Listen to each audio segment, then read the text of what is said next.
हे गाईज, हाय, good morning. तर आजचा टॉपिक कदाचित तुम्हाला कळला असेल, नसेल कळला तर मी सांगतो. तर आज आपण चाललोय माझं रायडिंग जॅकेट आणि निगार्स बघण्यासाठी. सो आता 2-3 दुकानं आम्ही शॉर्टलिस्ट केलेत.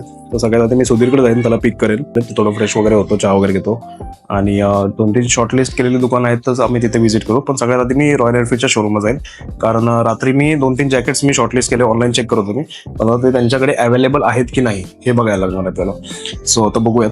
सर आता असं काही फिक्स नाही की रॉयल एनफिल्डचंच घेईल मी, पण ते रायनॉक्स वगैरे ते 2-3 जे ब्रँड्स आहेत ते सुद्धा चेक करूया. आता जे जे आवडेल ते शेवटी मी तेच घेईन.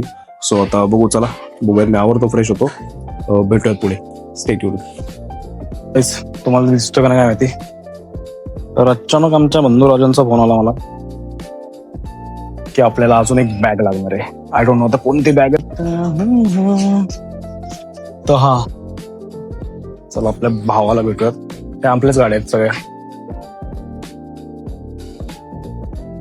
ही नवीन आय थिंक केबी. हा, ही आम्ही आमच्या मामांची जुनी गाडी आहे, तर ही ना आम्ही रिन्यू करायला दिली होती. पूर्ण मॉडिफिकेशन वगैरे करून आलेली दिसते ही गाडी. आपण तिला चालून बघू. पूर्ण चकाचक गुलाबी गाडी. यो, ही बाय भावाची केटीएम, ही ॲव्हेंजर, ती व्ही, आणि ही आपली GT, आणि ही iQube. आणि बाहेर 2 गाड्या आहेत आपल्या, आणि इथं आतमध्ये एक गाडी आपली. एकदम रिचनेस ओव्हरलोडेड. ही आमची बुबू आहे. हाय कर, बोल हाय. नाही,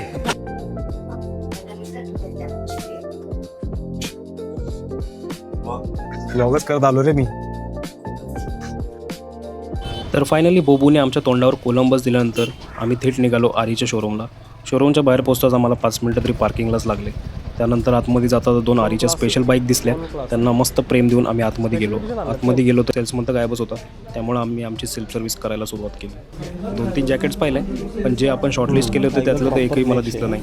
तो बोलला आउट ऑफ स्टॉक होते. सो आम्ही अजून एक पाहिलं, मी एक ट्राय केलं.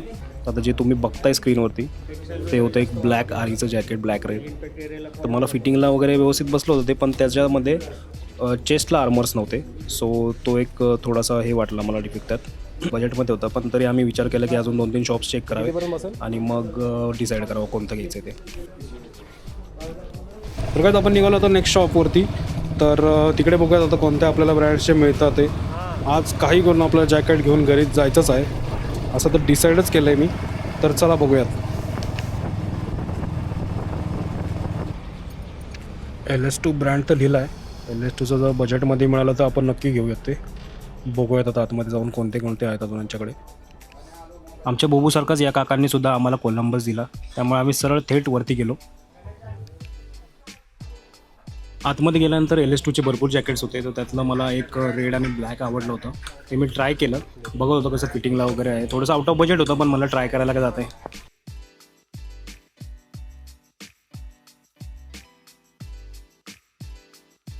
फिटिंगला तर एकदम कडक बसलं होतं. चेस्ट आर्मर्स होते, बाकी सगळीकडे आर्मर्स होते जे नेसेसरी आहेत ते, आणि सर्व लेवल 2चे होते.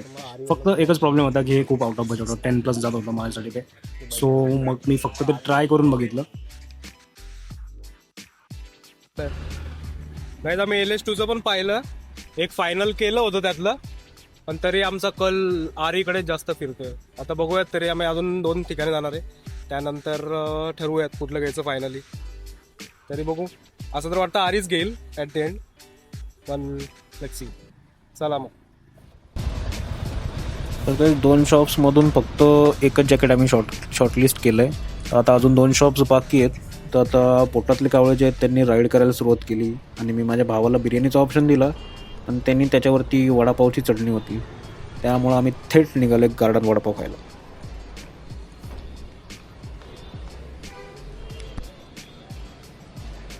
गार्डन वडापाव आणि कोल्ड कॉफी माझं तरी फेवरेट कॉम्बो आहे. वियर्ड आहे, but I know.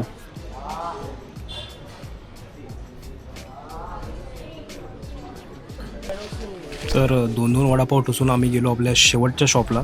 I hope तिथे आपल्याला एखादा आवडेल किंवा नाही तर मग रॉयल एनफिल्डचंच मी चॉईस करेल. सो तिथं गेल्यानंतर मला एक ग्रे कलरचं मी घालून बघितलं, पण मला कलर घ्यायचा नव्हता कारण तो खूप मळेल जेव्हाही राईड करू आपण तेव्हा. त्यामुळं ते तर मी कॅन्सलच केलं. त्यामध्ये मग एक रेड आणि ब्लॅक होतं, ते ट्राय करायचं डिसाईड केलं. ते खूप आवडलं होतं.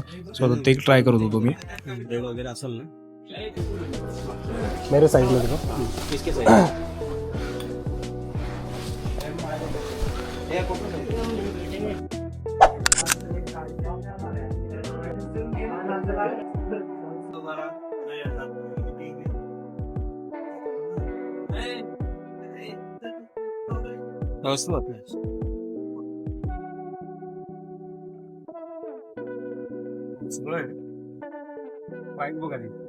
नवदीनशे काहीतरी आहे.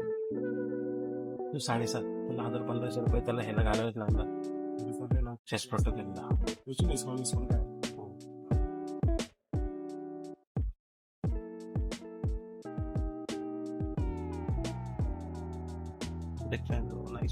माझ्या भावाचं बेंबी टचिंग मोटिवेशन ऐकून फायनली डिसाईड केले की हे जॅकेट घ्यावं.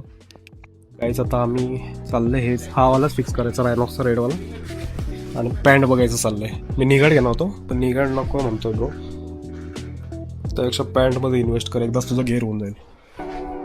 काय म्हणणार अलग ही लेवल का बंदा था. निगाड की pant? Pant. Knee guard is not safe. इम्पॅक्टच्या वेळेला ते सरकून जातं जागेवर. ठीक आहे. Not of any use. आणि 4,000ला निगाड घेण्यापेक्षा आय सजेस्ट पॅन्ट.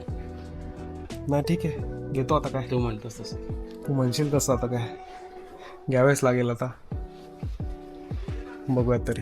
त्याचा पण चालेल. हायड्रेशन बॅग घ्यायची एक, पाणी प्यायचं नसेल पाईपवाला ती. तर मला जो घ्यायचा तो नाही आहे, ते एक आहे मंगार म्हणजे चांगले ते, पण असे व्यवस्थित नाही दिसत. त्यापेक्षा पॅन्ट घेतली पाहिजे.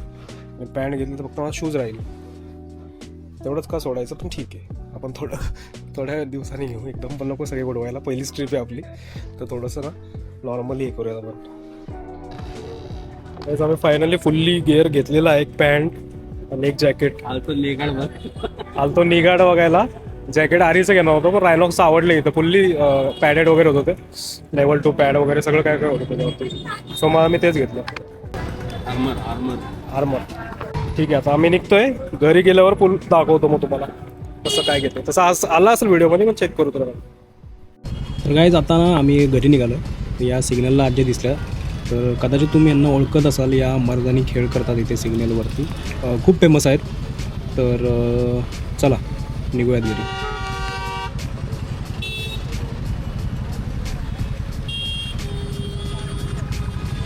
तर गाईज घरी गेल्यानंतर मी तुम्हाला सगळं काही दाखवेन, आजची जी शॉपिंग केली ती, आणि प्लस माझा मोटो व्लॉगिंगचा सेटअप आहे तो सुद्धा मी दाखवेन.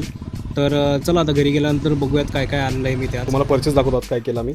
तर ही भावाने एक बूट बॅग घेतली आहे. तर त्यामध्ये ना असे शूज ठेवायचे असतात. हे जे आहे त्याचे एक्झॉरचे एकदम रॉबोटिक्स, हे शूज त्यात ठेवायचे म्हणजे सेफ राहतात. म्हणजे बॉक्स बिक्समध्ये ठेवायचे टेन्शन नाही, एकदम सेफ. तुम्ही ट्रॅव्हलिंगला घेऊन जाऊ शकता. ही बॅग ती आहे. आणि एक दुसरी एक आणली आहे. दुसरी कुठली घेतली आपण रे? खाली ती खालीच आहे, ती नंतर दाखवतो आम्ही. तर सध्या ही बघा वायटेराची. ते नाही यो कावासाकी गाईज आमचे नवीन केबी.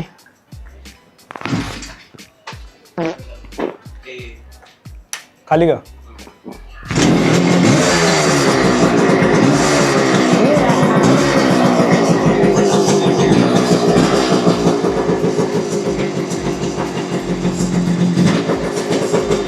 तुम्हाला आवाज दाखवू का? 1 मिनिट थांबा,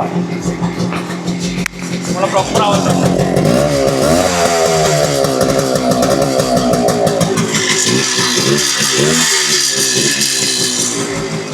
एकदम क्रिस्टल क्लिअर. एकाला विकली होती आम्ही मग, पण त्यानंतर आम्ही परत घेतली. तीच बाईक. ओके गाईज, बाईक म्हणजे एक इमोशन असतं. आमच्या मामांनी 2000 साली घेतलेली, पण ती परत विकली होती आणि त्यानंतर परत परचेस केली तीच गाडी. आणि आता तिला प्रॉपर मॉडिफाय करून आता प्रॉपर एकदम नवीन कोरी करून आणली आहे बघा. Restore hence proved bike is an emotion. 2 hours later. Hey guys, तर जसं मी तुम्हाला म्हणलो होतो की मी तुम्हाला घरी गेल्यानंतर माझा पूर्ण जे गेअर्स आहे जे मी शॉपिंग केली प्लस माझा मोटोलॉगिंग सेटअप पूर्ण दाखवेन तुम्हाला. तर मी ते पूर्ण शूट केलं, पण ती व्हिडिओ ऑलमोस्ट 20 मिनिट्सची झाली आहे. तर मला ते योग्य नाही वाटलं की मी ती व्हिडिओ या ब्लॉग सोबत मर्ज करेन, कारण ऑलमोस्ट 30 मिनिट्सचा ब्लॉग झाला असता आणि मला माझा पहिला ब्लॉग एवढा मोठा नाही टाकायचा, कारण लोक बघतील की नाही आय डोंट थिंक सो ते मी नेक्स्ट ब्लॉग मध्ये टाकेन. तो आपला पुढचा ब्लॉग लवकरच येईल, पुढच्या आठवड्यातच येईल. ऑलमोस्ट रेडी आहे, फक्त एडिटिंग मध्ये थोडासा टचअप देणं बाकी आहे. तर गाईज, हा होता आपल्या चॅनलचा पहिला ब्लॉग, आपल्या चॅनलचा सुद्धा आणि माझ्या लाईफचा सुद्धा. सो कसा वाटला हे कमेंटमध्ये कळवा, लाईक करा, तुमच्या फ्रेंड सोबत शेअर करा. आणखी एक, अजूनही आपल्या चॅनलला सबस्क्राईब नसेल केलं तर नक्की सबस्क्राईब करा. तर आणि हंटर डायरीजचं मी इंस्टाग्रामला पेज ओपन केलेलं आहे, ते इथे मेन्शन करतोय मी. तर तिथे जाऊन नक्की फॉलो करा, तिथं आपल्या अपडेट्स मिळत राहतील तुम्हाला. तर चला, थँक्यू सो मच. असंच प्रेम राहू द्या. भेटूयात पुढच्या ब्लॉगमध्ये. तोपर्यंत स्टे ट्यून्ड.